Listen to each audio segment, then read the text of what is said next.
شروع اللہ کے نام سے جو بڑا مہربان نہایت رحم والا ہے۔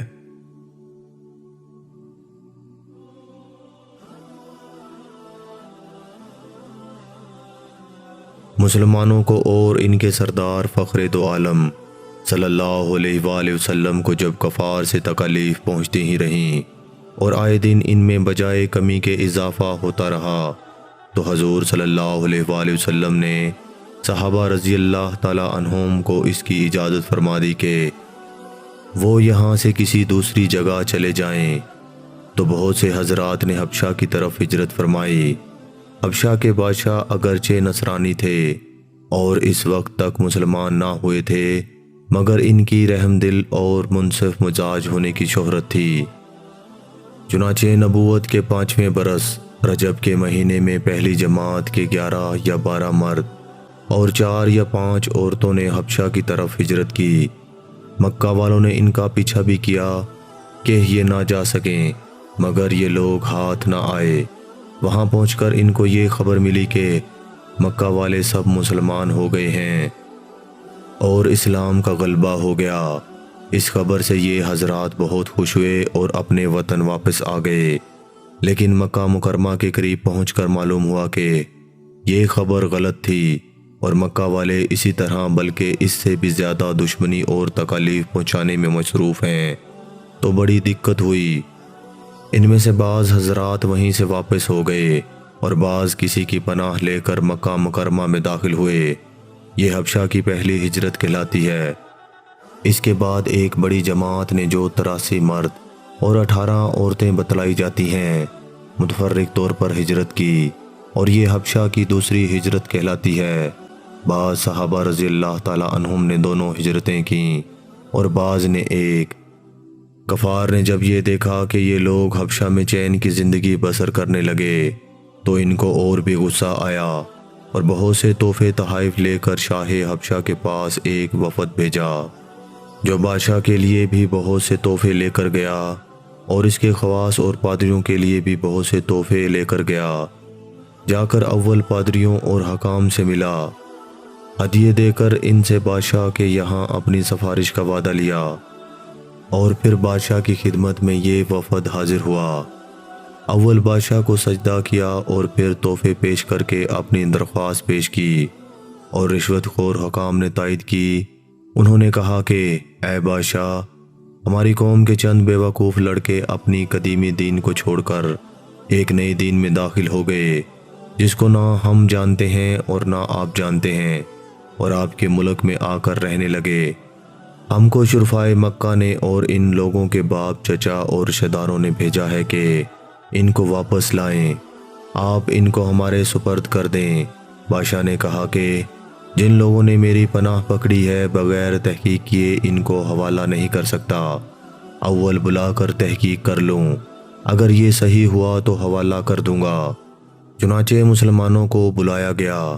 مسلمان اول بہت پریشان ہوئے کیا کریں، مگر اللہ کے فضل نے مدد کی اور ہمت سے یہ طے کیا گیا کہ چلنا چاہیے اور صاف بات کہنا چاہیے، اور بادشاہ کے یہاں پہنچ کر سلام کیا۔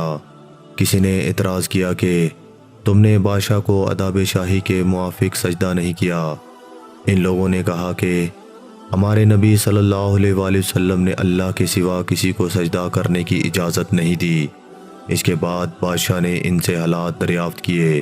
حضرت جعفر رضی اللہ تعالی عنہ آگے بڑھے اور فرمایا کہ ہم لوگ جہالت میں پڑے ہوئے تھے، نہ اللہ کو جانتے تھے نہ اس کے رسولوں سے واقف تھے، پتھروں کو پوجتے تھے، مردار کھاتے تھے، برے کام کرتے تھے، رشتے ناتوں کو توڑتے تھے، ہم میں قوی ضعیف کو ہلاک کر دیتا تھا۔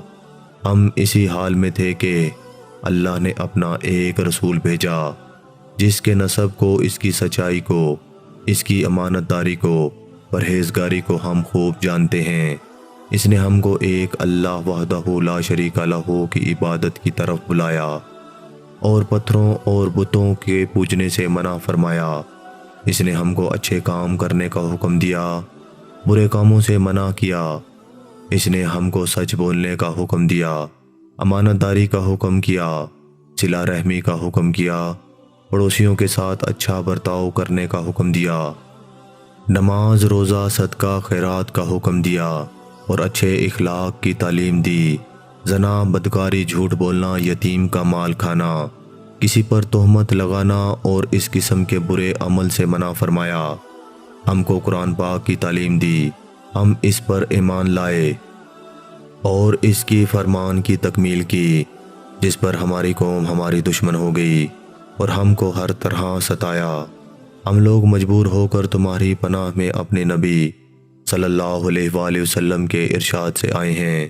بادشاہ نے کہا، اچھا، جو قرآن تمہارے نبی صلی اللہ علیہ وآلہ وسلم لے کر آئے ہیں وہ کچھ مجھے بھی سناؤ۔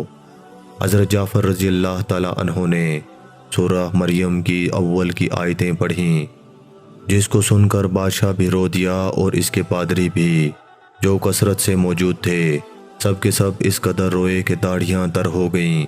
اس کے بعد بادشاہ نے کہا کہ خدا کی قسم، یہ کلام اور جو کلام حضرت موسیٰ علیہ السلام لے کر آئے تھے ایک ہی نور سے نکلے ہیں، اور ان لوگوں سے صاف انکار کر دیا کہ میں ان کو تمہارے حوالے نہیں کر سکتا۔ وہ لوگ بڑے پریشان ہوئے کہ بڑی ذلت اٹھانا پڑی۔ آپس میں صلح کر کے ایک شخص نے کہا کہ کل کو میں ایسی تدبیر کروں گا کہ بادشاہ ان کی جڑ ہی کاٹ دے گا۔ ساتھیوں نے کہا، ابھی ایسا نہیں کرنا چاہیے، یہ لوگ اگر مسلمان ہو گئے مگر پھر بھی رشتہ دار ہیں، مگر اس نے نہ مانا۔ دوسرے دن پھر بادشاہ کے پاس گئے اور جا کر کہا کہ یہ لوگ حضرت عیسیٰ علیہ السلام کی شان میں گستاخی کرتے ہیں، ان کو اللہ کا بیٹا نہیں مانتے۔ بادشاہ نے پھر مسلمانوں کو بلایا۔ صحابہ رضی اللہ تعالیٰ عنہم فرماتے ہیں کہ دوسرے دن کے بلانے سے ہمیں اور بھی زیادہ پریشانی ہوئی۔ بہرحال گئے۔ بادشاہ نے پوچھا کہ تم حضرت عیسیٰ علیہ السلام کے بارے میں کیا کہتے ہو؟ انہوں نے کہا، وہی کہتے ہیں جو ہمارے نبی صلی اللہ علیہ وآلہ وسلم پر ان کی شان میں نازل ہوا ہے کہ وہ اللہ کے بندے ہیں، اس کے رسول ہیں، اس کی روح ہیں اور اس کا کلمہ ہے، جس کو خدا نے کنواری اور پاک مریم علیہ السلام کی طرف ڈالا۔ نجاشی نے کہا کہ حضرت عیسیٰ علیہ السلام بھی اس کے سوا کچھ نہیں فرماتے۔ پادری لوگ آپس میں کچھ چخ چخ کرنے لگے۔ نجاشی نے کہا، تم جو چاہے کہو۔ اس کے بعد نجاشی نے ان کے تحفے واپس کر دیے اور مسلمانوں سے کہا کہ تم امن سے رہو، جو تمہیں ستائے اس کو تاوان دینا پڑے گا۔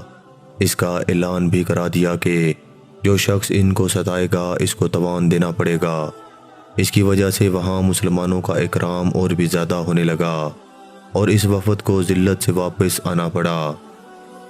تو پھر کفار مکہ کا جتنا بھی غصہ جوش ظاہر کرتا ظاہر ہے، اس کے ساتھ ہی حضرت عمر رضی اللہ تعالیٰ عنہ کے اسلام لانے نے ان کو اور بھی جلا رکھا تھا، اور ہر وقت اس فکر میں رہتے تھے کہ لوگوں کا ان سے ملنا جلنا بند ہو جائے اور اسلام کا چراغ کسی طرح بجھے۔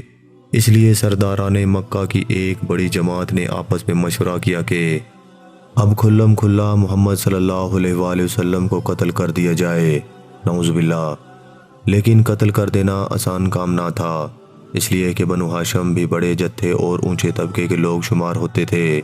وہ اگرچہ اکثر مسلمان نہیں ہوئے تھے، لیکن جو مسلمان نہیں تھے وہ بھی حضور صلی اللہ علیہ وآلہ وسلم کے قتل ہو جانے پر آمادہ نہیں تھے۔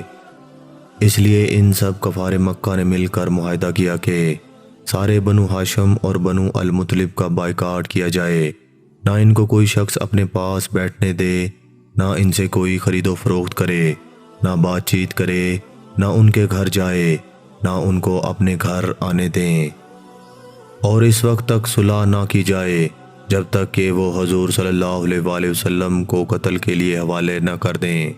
یہ معاہدہ زبانی ہی گفتگو پر ختم نہیں ہوا، بلکہ یکم محرم 7 نبوی کو ایک معاہدہ تحریر لکھ کر بیت اللہ میں لٹکایا گیا، تاکہ ہر شخص اس کا احترام کرے اور اس کو پورا کرنے کی کوشش کرے۔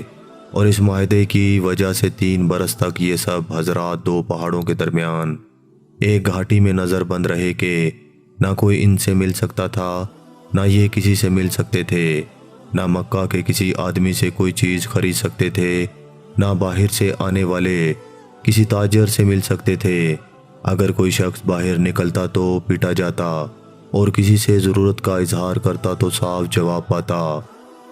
معمولی سا سامان غلہ وغیرہ جو ان کے پاس تھا وہ کہاں تک کام دیتا۔